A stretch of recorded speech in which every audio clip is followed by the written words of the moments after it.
Di antara keramaian yang sibuk, di antara hiruk-pikuk kendaraan dan langkah kaki yang tak pernah berhenti, berdirilah sebuah warung kecil yang menyimpan cerita besar. Bukan sekedar tempat berjualan sembako atau cemilan sehari-hari, warung ini menjadi saksi tentang keteguhan, harapan, dan perjuangan seorang difabel untuk tetap berdiri di tengah keterbatasan. Yang pertama ya ikut orang. Karena kan menyambung hidup, bareng hidup, bareng suami. Kan gak enak lah kita sama orang tua terus gitu. Ya jadi merantaulah ke Semarang ini gitu. Setiap pelanggan yang datang membawa cerita. Beberapa singgah hanya sebentar, beberapa kembali setiap hari. Sampai sekarang ini berarti waktu udah berjalan berapa lama? Udah 3 bulan sih. 3 bulan. Udah 3 bulan, terhitung dari Januari ya? Iya. Bu, kalau boleh jujur nih, Ibu ada capek nggak sih ngejalanin aktivitas ngejaga warung gitu kan? Berarti kan kita stay di sini ya Bu. Ini nggak tutup ya kan Madura? Iya, gak tutup. Ada capek nggak sih Bu?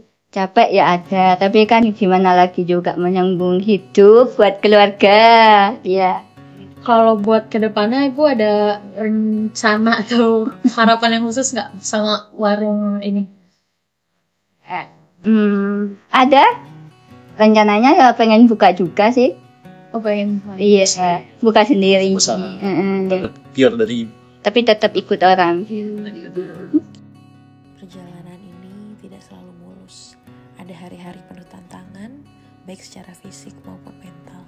Tapi dari setiap hambatan yang datang, lahir kekuatan baru. Terus Ibu kalau selama jaga warung di sini kira-kira ada nggak sih Bu dampak positif yang Ibu dapetin gitu kalau dari segi ekonomi atau ada interaksi sama orang-orang sekitar nih yang kayak tadi ada yang belanja gitu?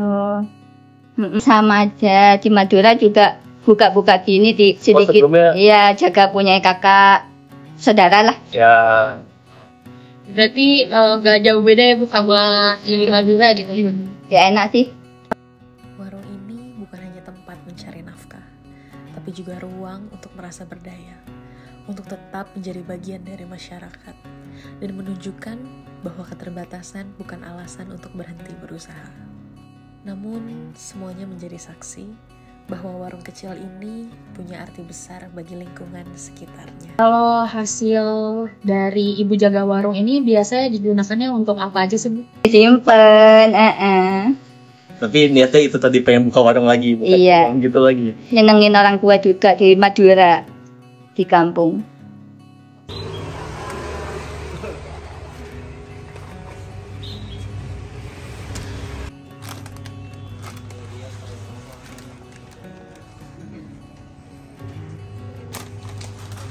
Ekonomi dari hasil menjaga warung ini cukup nggak Bu buat membantu keluarga? Alhamdulillah gitu. Menjalankan warung bukan pilihan mudah, tapi inilah jalan yang dipilih dan terus dijalani dengan sepenuh hati.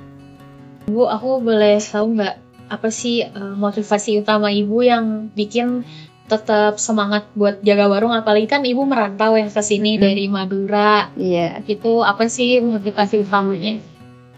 Menyambung hidup mungkin ya. Hidup lagi ya. Berarti orang tua juga ya Bu ya? Iya, orang tua sama mertua, gak ada lagi. Soalnya sama-sama sendiri di sana. Bapaknya udah gak ada semua. Jadi sebenarnya ini toko masih satu kerabat sama Mbak apa gimana yang punya? Oh, enggak sih. Udah Orang lah. kenalan gitu. Di tengah keterbatasan, yang dibutuhkan bukan belas kasihan, tapi kesempatan. Kan barang-barang semua nih, Ibu dari awal tuh emang udah disediain sama yang punya toko apa gimana? Apa Ibu nyari sendiri suppliernya? Ini disediain, terus Yes. tinggal ngelanjutin aja jaraknya. Iya. Jadi istilahnya kayak Ibu datang ke sini langsung jaga aja. Iya. Awalnya kan ini kan gimana ya, kosong terus diisi gitu. Nah, tinggal saya sama suami yang lanjutin. Oh. Kayak belanja gitu Bu. Berarti kalau belanja-belanja itu Ibu juga belanja juga? Itu diantar. Nah, Diantar. tapi di sini kan nulis kayak apa yang kosong gitu.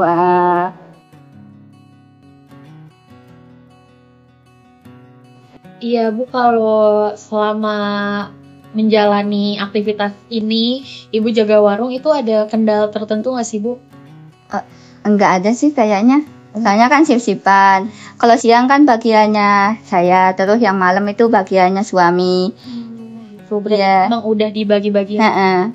suami. Iya. Terus kalau semisal ada barang yang habis gitu atau kesulitan melayani pembeli, kayak misal lagi rame banget, itu solusinya tuh apa Bu? Solusinya ya saling membantu lah. Saling melengkapi.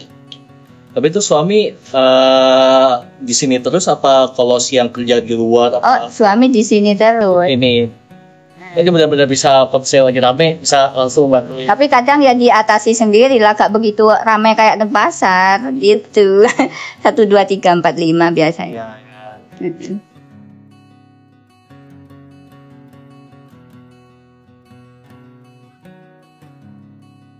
Jalan yang beliau pilih menjadi kesempatan untuk tetap hidup dengan martabat, untuk tetap berkontribusi dan dihargai seperti yang lain. Ini bukan hanya cerita tentang jualan, ini adalah cerita tentang bertahan, tentang harapan yang terus dijaga, dan tentang warung kecil yang menjadi pelita di tengah sibuknya keramaian.